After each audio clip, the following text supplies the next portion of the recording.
smallbusinesstogrow.com. We are spending some time, if you haven't watched the other videos, with Renee Bemis. She's the CEO and co-owner of Driftless Glen, one of the largest craft distilleries in North America.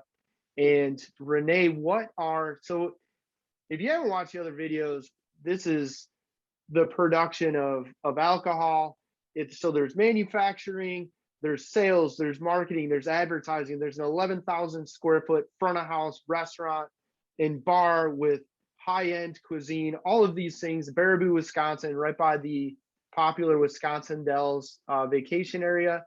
But when we look at everything you have going on, Renee, and you didn't grow up in this industry, you didn't go to school for manufacturing, you're not a chemist. No. In fact, you're one of the top bronze sculptors probably in the world, so you're an artist.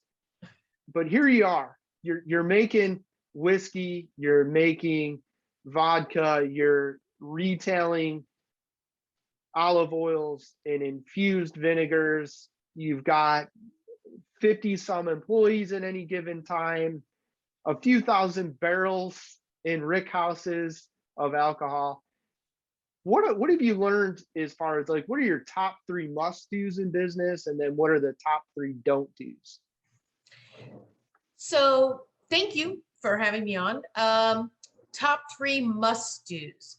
So I think when you start a new company, you must have enough capital. And then when you think you have enough, you probably need more, because there's always the stuff that comes up that you're not aware of.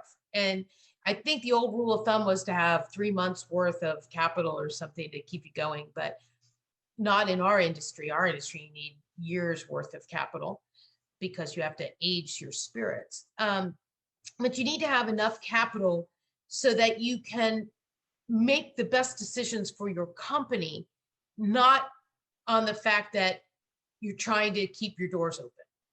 Okay, because sometimes that doesn't, you can't always make the best decisions. I would hire the best people I can for each position, because they are, the expert in that particular field.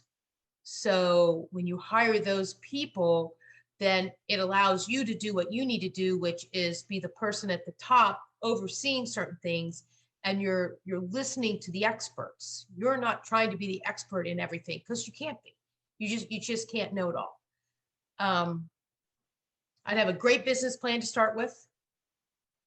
I'm not sure how you would go about making, we did have a business plan, and it was not, it wasn't perfect, because we did not know every aspect of the business when we made the business plan. So if I were to make the business plan today, it would be very different. But I will say we're nimble enough to grow and change our business plan to work with what we're doing. So that was a good thing. Got to move the needle every day, make people responsible for and accountable for their departments, and make it enjoyable. Make it a fun place to work. Make people want to come to work. That's a real problem in this day and age. People don't want to work. So you have to find a way to make people want to work for you and for the company, or for your, whatever it is that you're trying to push. Those are, I think those are really important. What about the don't do's? Don't take your foot off the gas, because if you do, you're going to get displaced. You need to keep going and going, going. My husband would say, don't hire family, though family businesses are important.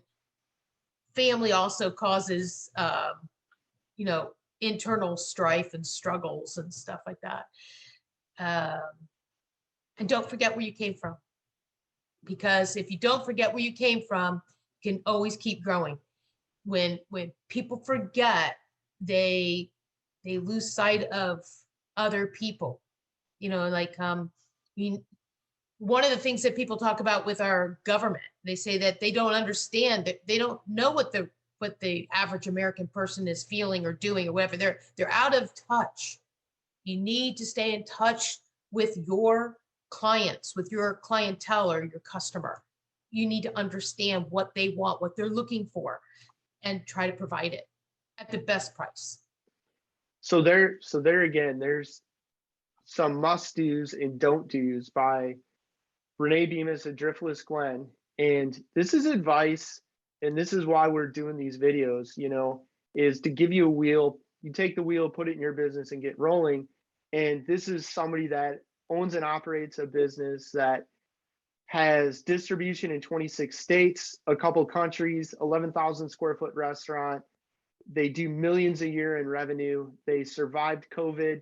There's a lot of value in everything Renee just said. So take it apart, take what she said apart, look at how it can apply to your business, save yourself the time, headache, and effort of inventing the wheel. Just take hers and get rolling. Smallbusinesstogrow.com. Renee, thank you for taking time out of your day. We appreciate it. Thank you. I'm thrilled to have been asked. My door is open. If someone needs to ask a question, I'm here for you. That's what it's all about. Another person extending a hand, helping another person.